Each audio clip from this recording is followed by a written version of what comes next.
Hello दोस्तों, मैं जाकिर हुसैन आपकी जेड्स क्लासेस में स्वागत करता हूं। दोस्तों, ये साइकोलॉजी का सेकंड पार्ट होगा। बाल विकास हम लोग पढ़ रहे हैं, तो बाल विकास में हम लोग पढ़ लिए थे, हर लाख का पढ़ लिए थे, ड्रेवर का परिभाषा देख लिए थे, क्रो एंड क्रो का देख लिए थे, और बाल विकास होता क्या है उसके बारे में पढ़ लिए थे। बाल मनोविज्ञान को ही बाल विकास कहा गया है।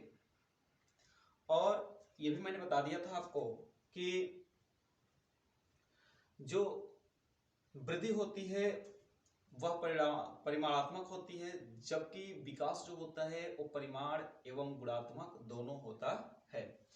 आज हम पढ़ेंगे बच्चों विकास के प्रकार। विकास के प्रकार। अब विकास कैसे कैसे होता है, अब किसी लड़के की बात नहीं कर रहा हूं कि विकास कैसे कैसे होगा, ठीक है। ये नहीं देखेंगे प्रक्रिया में विकास कैसे हो रहा है, वो जन्म नहीं ले रहा है, बल्कि किसी बालक के अंतर्गत जो होती है इंटरनली रूप से, मेंटली रूप से कैसे उसमें चेंजिंग आ रहे हैं, उसके शारीरिक रूप से कैसे परिवर्तन हो रहे हैं, उसी को हम विकास कहते हैं। तो पहला जो है फिजिकली शारीरिक विकास।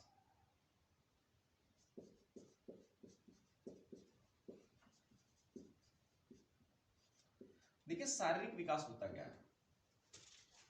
जन्म के से लेकर के बालक के 15 वर्ष की अवस्था के अंतर्गत हम देखेंगे कि बालक जो है कैसे कैसे परिवर्तन करता है, उसके अंतर्गत उसके बॉडी में कैसे कैसे जो होता है लंबाई में वृद्धि होती है, उसको हम देखेंगे। तो देखिए यदि हम बात कर लेंगे जन्म के समय,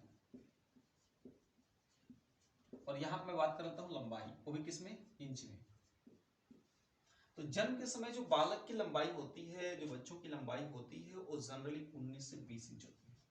19 से 20 इंच होती है, ठीक है। जब कोई बच्चा जो होता है छोटा सा हर बच्चे छोटा से ही जन्म लेते हैं, जब वह जन्म लेता है माँ के गर्भ से, जब वो जमीन पे आता है, तो उस समय जो होती है उस बच्चे की लंबाई जो होती है वह 19 से 20 इंच होती है।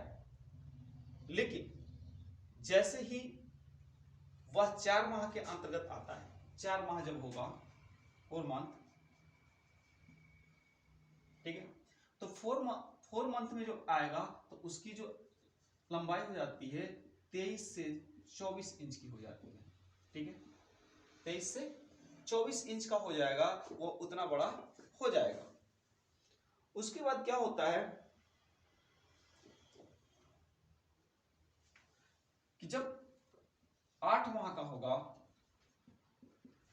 तो वह हो जाएगा 26 से 28, 26 से 28, 26 से 28 माह का 28 इंची का बालक जो होता है लंबाई में ग्रोथ कर जाता है।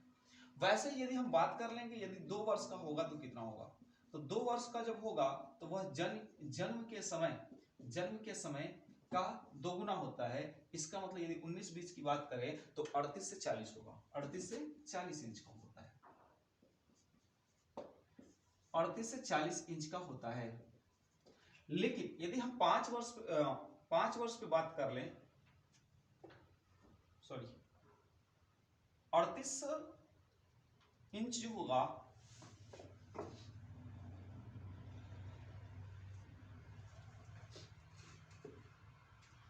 दो वर्ष में ये, ठीक है, ये जन्म के समय, जन्म से 5 वर्ष की अवस्था में जो होता है ये 38 से 40 इंच का होता है जन्म के समय, और 5 वर्ष में हम देखेंगे तो ये 38 से 40 इंच का होता है। और यदि आप 2 वर्ष में निकालना चाहते हैं तो यह 2 वर्ष में लगभग 32 से 34 इंच का होगा, 32 से 34 इंच का होता है। उसके बाद क्या होता है कि जब वह लड़का 15 वर्ष का होता है तो उसकी लंबाई होती है नियर अबाउट 65 इंच होनी चाहिए, हो जाती है। अब क्या होता है कि बालक के अंतर्गत, ये जनरली बताया जा रहा है, कोई बालक तो बहुत तेजी से ग्रोथ कर जाता है, कोई जो होता है धीमी गति से। अब क्या होता है कि जन्म के समय जब बच्चियां जन्म लेती हैं तो भगवान ने लड़कियों को, हमको लगता है कि पहले से ही जो उनको वरदान दे चुका है, हर काम में फॉरवर्ड होती हैं। अब जब जन्म लेती हैं तो इनकी लंबाई लड़कों की तुलना में क्या होती है, बड़ी होती है, ठीक है। मैच्योरिटी भी पहले आती है, मैच्योरिटी भी पहले आती है, हर काम इन्हें पहले होता है, ठीक है। और जब हर काम पहले होता है, झगड़ा भी क्या करते हैं, पहले ही करेंगे। लेकिन जो स्पॉट झगड़ालू नहीं होती है, ठीक है, यदि उतना भी ना करे तो शायद इनका हक भी ना मिले, क्योंकि रूढ़िवादिता एक ऐसी चीजें होती हैं जो इनके ऊपर लाद दिया जाता है। तो ऐसा नहीं है। अब हम लोग धीरे धीरे डेवलप हो रहा है तो उसके बारे में सोचे। तो देखिए शारीरिक विकास क्या होता है, तो शारीरिक विकास हम कह सकते हैं कि शारीरिक विकास जस्ट लाइक क्या है, ये एक ग्रोथ है। कि शारीरिक विकास में क्या होता है कि बालक के शरीर का क्या होता है, डेवलपमेंट होता है। कि बालक जो होता है जैसे जैसे उम्र बढ़ रही है, जैसे जैसे समय बढ़ रहा है, तो उसकी एज में क्या परिवर्तन हो रही है। तो ये जो था हमने शारीरिक परिवर्तन, शारीरिक विकास देख लिया बालक के अंतर्गत, ठीक है।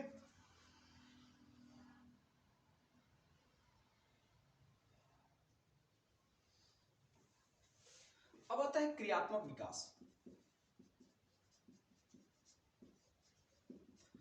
अब देखिए बच्चों, क्रियात्मक विकास क्या होता है, मोटर डेवलपमेंट।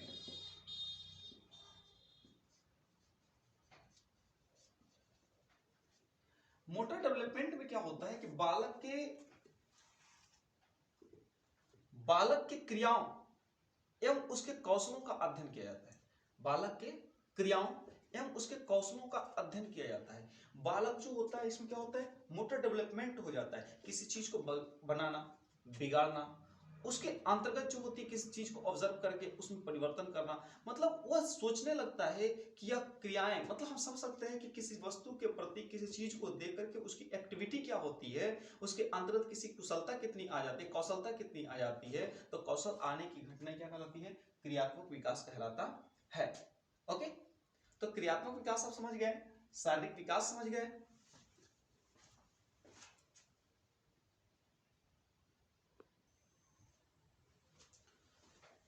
अब देखते हैं बच्चों कि तीसरा होता है संवेदना एवं प्रत्यक्षीकरण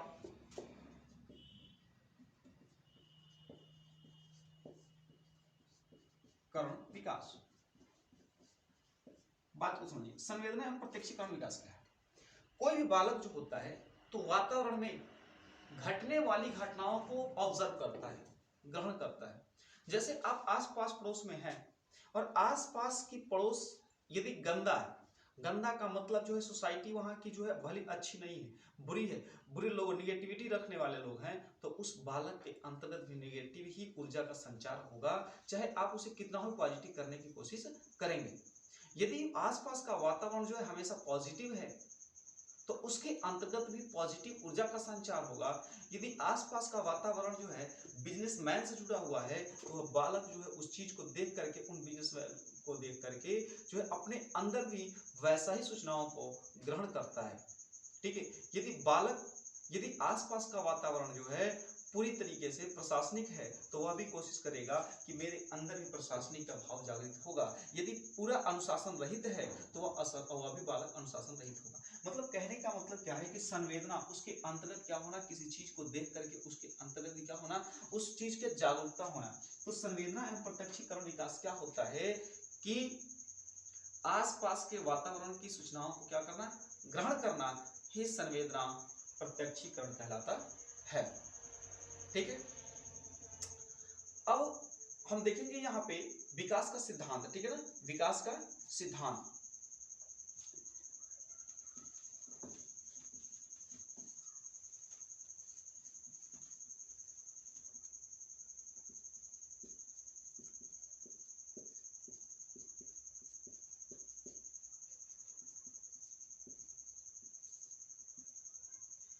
development of principle of development.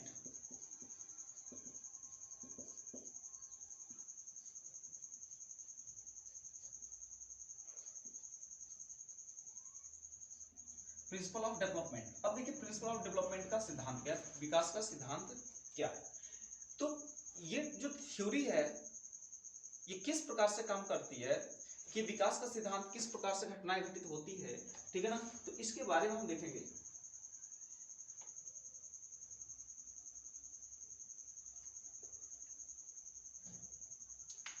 तो इसमें हम पहला पढ़ेंगे विकास दिशा का सिद्धांत।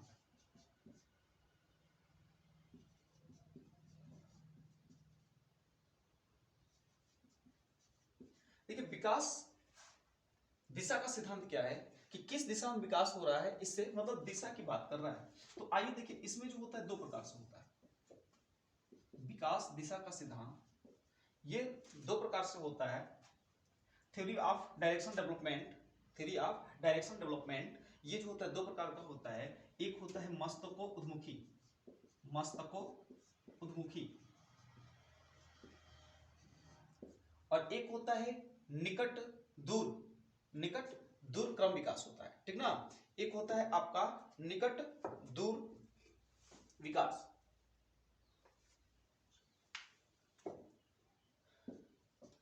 निकट दूर क्रम का विकास, एक मस्तको उन्मुखी होता है, ठीक है। अब घटना क्या है, मस्तको उन्मुखी में होता क्या है कि मस्तक, पहले दिया मस्तक मतलब सिर, तो इसमें विकास जो होता है, बालक का विकास जो होता है वह किधर से किधर होगा बच्चों, तो वह ये होता है आपका सिर से पैर, सिर से पैर, हेड टू फीट।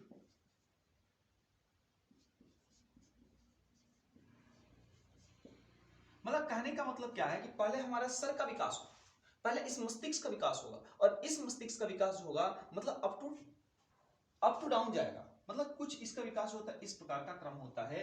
जब हम टॉप लेयर से डाउन लेयर की तरफ जाएंगे, डाउन की तरफ जाएंगे, तो इस विकास को हम कहते हैं विकास मस्तको उन्मुखी होता है। मतलब बालक का पहले क्या होगा, सिर का विकास होगा, फिर पेट, फिर जो होगा पैर होगा। लेकिन इसमें क्या कहता है निकट दूर क्रम। इसमें क्या होता है कि यदि कोई ये है बालक और इसकी जो है ये सुषुम्ना नाड़ी है, अब तो पहले क्या होगा कि ये मान लीजिए कि इसका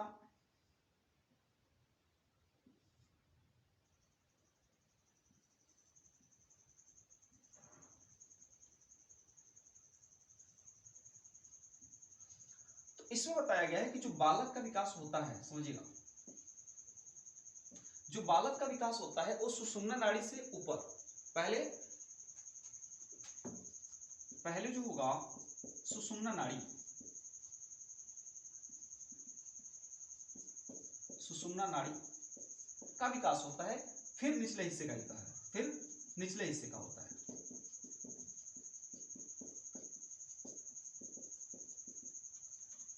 अब मान लीजिए कह दीजिए कि किसी बालक का पहले जो होता है वक्ष स्थल का विकास हो रहा है, मतलब नाभि से ऊपरी हिस्से का विकास हो रहा है, तो ये बताइए बालक के अंदर कौन सा विकास हो रहा है, निकट दूर क्रम का विकास हो रहा है या मस्तको उन्मुखी का विकास हो रहा है। आप कहेंगे निकट दूर का विकास दे रहा है। यदि ये ऑप्शन मत दे दें और ये पूछ दे कि ये बताइए विकास दिशा का सिद्धांत हो रहा है, तो कौन सा हो रहा है, तो आप बताएंगे विकास दिशा का सिद्धांत का हो रहा है। तो पहले सुषुम्ना नाड़ी, अब क्या होता है कि पहले हमारे सुषुम्ना नाड़ी जो होगी, नाभि जो होगी यहाँ पे, ये नाभि से ऊपर का विकास होगा, तो नाभि के पहले ऊपर कह रहा है कि पहले निकट उसके बाद दूर, तो पहले निकट होगा तो फिर हम जाएंगे जब ऊपर, तो पहले क्या होगा हाथ होगा, फिर हाथ से होते हुए भुजाओं का विकास होगा, भुजाओं के बाद जो होगा हमारा उंगली का विकास होगा, न कि पहले उंगली होगी और न कि पहले हमारा हाथ होगा। पहले क्या होगा हमारा हाथ होगा, उसके बाद उंगली आता है, तो पहले जो होगा हाथ का, तो इसको बोलते हैं निकट दूर क्रम का विकास कहते हैं, ठीक है। तो आशा करता हूँ कि ये जो वीडियो होगी आपको समझ में आ रही होगी, मैंने समझाने की कोशिश किया है, और यदि ना समझ में आए तो फिर जो है आप कमेंट करें, जिससे मैं उसको और बेहतर करने की कोशिश करूं, ठीक है।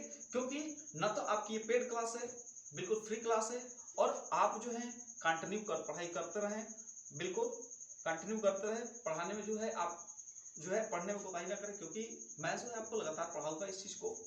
तो सुषुम्ना नाड़ी से पहले उसका विकास होगा, फिर बाद में जो होगा उसके अंगांग उसका विकास होगा, और बाद में जो है निचले हिस्से का विकास होता है। तो आप समझ गए होंगे निकट दूर क्रम का विकास क्या है, मस्तको उन्मुखी विकास क्या है।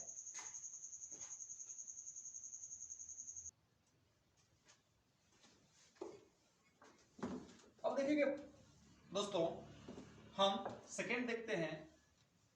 ये तो हमने देख लिया विकास दिशा का सिद्धांत।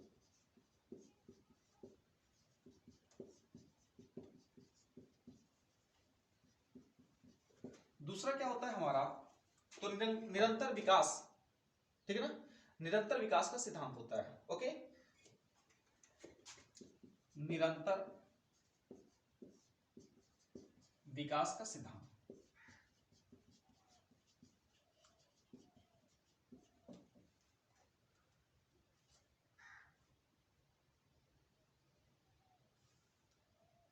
Principle development continuous growth, principle development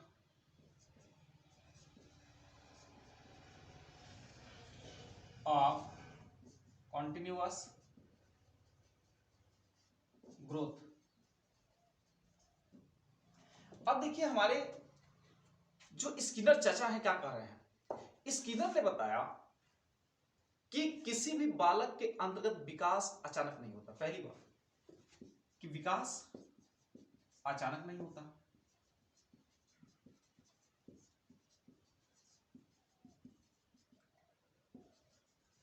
अब विकास अचानक का मतलब क्या है कि आप 5-6 में पढ़ रहे हैं और अचानक आपका माइंड जो है 10 की तरह काम करना शुरू करे, 12 क्लास 12वीं की तरह काम करना शुरू करे, ये अचानक जो है विकास। तो विकास अचानक नहीं होता। उन्होंने कहा, स्किनर के अनुसार मैं यहां बता रहा हूं, स्किनर उन्होंने कहा कि विकास जो होता है वह समान गति से भी नहीं होता।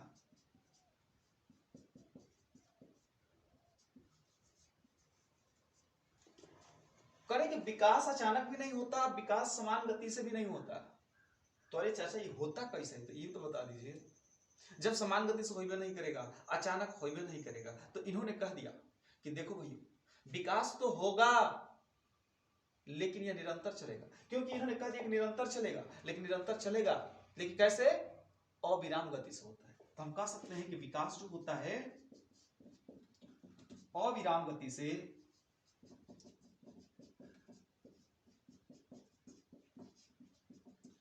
चलता रहता है।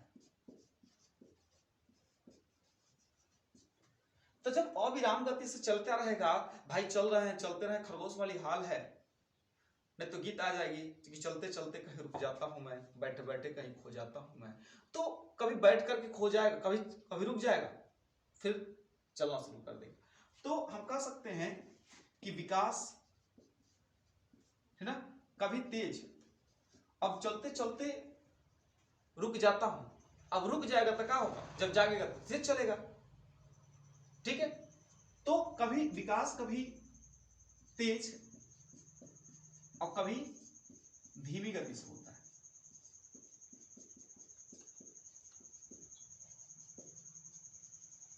तो अब पूछ देता है कि ये बताइए कि विकास होता है समान गति से, असमान गति से, कभी तीव्र और कभी धीमी गति से, या इनमें से कोई नहीं। तो विकास जो होता है कभी धीमी और कभी तीव्र गति से होता है। ये था हमारे स्किनर के अनुसार, स्किनर ने बता दिया था। चाचा इनको ऐसे ही बोल दिया, चाचा वास्तव में है नहीं। ठीक है, तो निरंतर विकास का सिद्धांत हमने देख लिया कि एक बालक के अंतर्गत जो होता है निरंतर विकास कैसे होता है। ओके,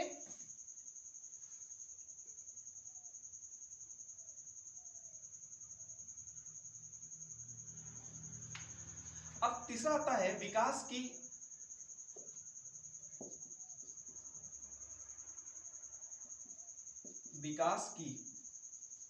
गति में, विकास की गति में व्यक्ति भिन्नता का सिद्धांत।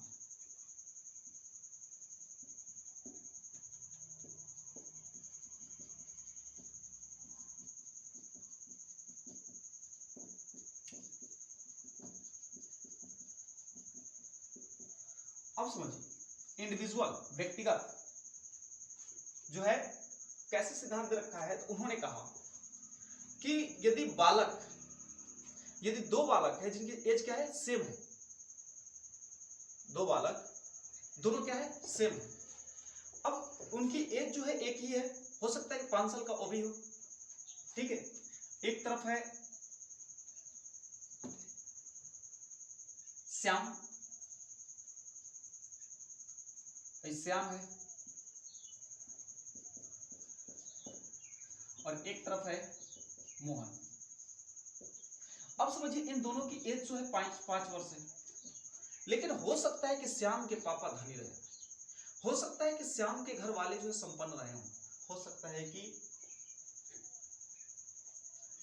तो जब श्याम के घर वाले संपन्न रहे हो तो हो सकता है कि इसको समय समय पर कम्प्लान देना शुरू कर दिए, प्रोटीन देना शुरू कर दिए, अच्छी भोजन देना शुरू कर दिए, तो इसकी शरीर जो है हड़ाक से बढ़ के डबल हो गई, इसकी बॉडी जो बनावट स्ट्रक्चर जो उसमें बहुत ज्यादा परिवर्तन हो गया। लेकिन जो दूसरा था उसमें किसी प्रकार का परिवर्तन नहीं हो गया, वो स्टील बॉडी है, उसी पर रुका हुआ है, ठीक है, कि हम बढ़वे नहीं करेंगे। तो कहीं ना कहीं क्या हो रहा है कि उस बालक के अंतर्गत शारीरिक मानसिक जो होता है, और शारीरिक और मानसिक, अब भाई जब हम बढ़ेंगे, ठीक है, जब हम बढ़ेंगे तो हमारा बढ़ना दूसरे की तुलना में हमारी क्या है, ये व्यक्तिगत प्रॉब्लम है, व्यक्तिगत हमारा जो है घटना है, हमारी मानसिक ग्रोथ कर रही है, ये मेरी व्यक्तिगत है। हो सकता है आप देखते हैं कि ट्विंस जो होते हैं, जुड़वा जो होते हैं, हो सकता है कि उसमें कोई चालाक हो जाता है, कोई मंद बुद्धि का हो जाता है, हो सकता है कि किसी की शरीर ज्यादा डेवलप हो जाती है, किसी की शरीर ज्यादा डेवलप नहीं हो पाती है। तो ये हम क्या कहेंगे, ये जो है विकास की गति में व्यक्तिगत विविधता का सिद्धांत होता है। व्यक्तिगत विशेष मतलब उसकी क्या होगी कि विशेष रूप से जो होगी उसके शारीरिक मानसिक में क्या होता है, परिवर्तन हो जाता है। तो इसको हम क्या कहते हैं, व्यक्तिगत विकास के सिद्धांत में व्यक्तिगत विभिन्नता का सिद्धांत।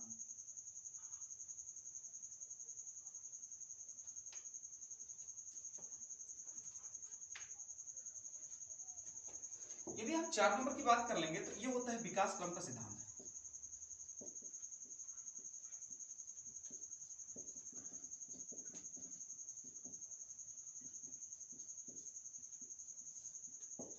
विकास क्रम का सिद्धांत, तो मनोवैज्ञानिकों ने कहा कि जो विकास क्रम का सिद्धांत होता है वह व्यवस्थित होता है। क्या होता है, व्यवस्थित क्रम में होता है।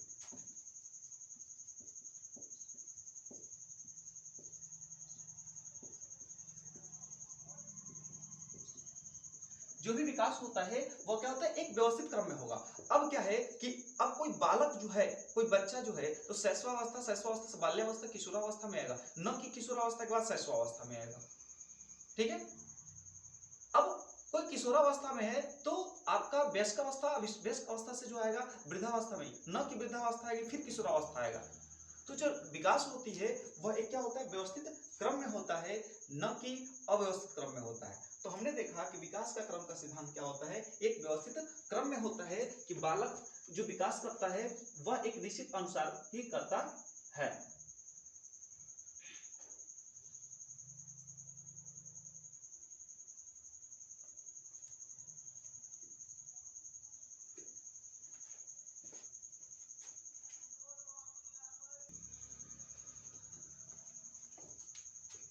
अब देखिए दोस्तों, अब अगला क्या है कि सामान्य से विशिष्ट प्रतिक्रिया का सिद्धांत। इसमें क्या होता है कि बालक जो होता है पहले सामान्य प्रतिक्रिया करता है, प्रथम सामान्य करेगा, बाद में क्या करता है, विशिष्ट करता है, विशिष्ट कार्य करता है, विशिष्ट कार्य करता है। इसका मतलब क्या होगा कि वह सामान्य से विशेष की ओर चलेगा। अब आइए देखते हैं। अब मान लीजिए कि दो, एक लड़का और एक लड़की है और कहीं वो बैठे हुए हैं, मान लीजिए सही समूह में बैठे हुए हैं। अब क्या होता है कि अचानक लड़की जो उसको पलट को देखती है, लड़के को, अब लड़के के दिल में बन गई घंटी। अब वो बेचारा क्या करेगा कि उसको, उस लड़की को देखेगा, तो पहले क्या कर रहा है, सामान्य प्रक्रिया, अब उसको बार बार देख रहा है, बार बार देख रहा है। तो देखने के बाद क्या होगा कि आजकल के डेट में मान लीजिए डिजिटल टाइम है, तो क्या करेगा, उससे नंबर की लेन देन करेगा, नंबर लेन देन करेगा। तब जो है उसको क्या करेगा, अपना प्रपोजल देगा, उससे जो है जो भी कुछ कहना होगा, जो भी प्रेम के वर्ड कहने होंगे, तब उस चीजों को कहेगा, ठीक है ना। तो क्या हुआ, पहले सामान्य क्रिया किया, पहले उसने देखा, पहले उसके साथ जो है अटैच होने की कोशिश किया, मतलब पहले तो उससे बात करने की कोशिश किया, उसके बाद जो है उसने अपने प्रेम का इजहार किया। तो ये क्या है कि पहले सामान्य से विशिष्ट की हो। अब ये नहीं कि पहले ही देख करके आप पहले ही जो अपना प्रपोजल दे दिया, तो थपड़ा भी लग सकता है, समझ सकते हैं आप, दूसरा देखिए परस्पर संबंध का सिद्धांत। परस्पर संबंध का सिद्धांत क्या होता है? इसमें शारीरिक, मानसिक, शारीरिक एवं मानसिक एवं संवेगात्मक क्रिया जो होती है एक दूसरे से जुड़ी होती है, इसको बोलते हैं परस्पर संबंध का सिद्धांत बोलते हैं। परस्पर संबंध का सिद्धांत क्या है कि इसमें बालक की शारीरिक, मानसिक एवं संवेगात्मक क्रियाएं जो होती है एक दूसरे से जुड़ी होती हैं, तो इस प्रकार की क्रिया को हम परस्पर संबंध का सिद्धांत कहते हैं। ठीक है, तो हम लोगों ने देखिए विकास क्रम का सिद्धांत देख लिया, सामान्य से विशिष्ट की ओर देख लिया। ठीक है, तो ये जो था विकास का सिद्धांत, विकास किस प्रकार से जो है डेवलप कर रहा है, ठीक ना। तो दोस्तों आप वीडियो ज्यादा से ज्यादा देखें, देखने के लिए दिल से धन्यवाद।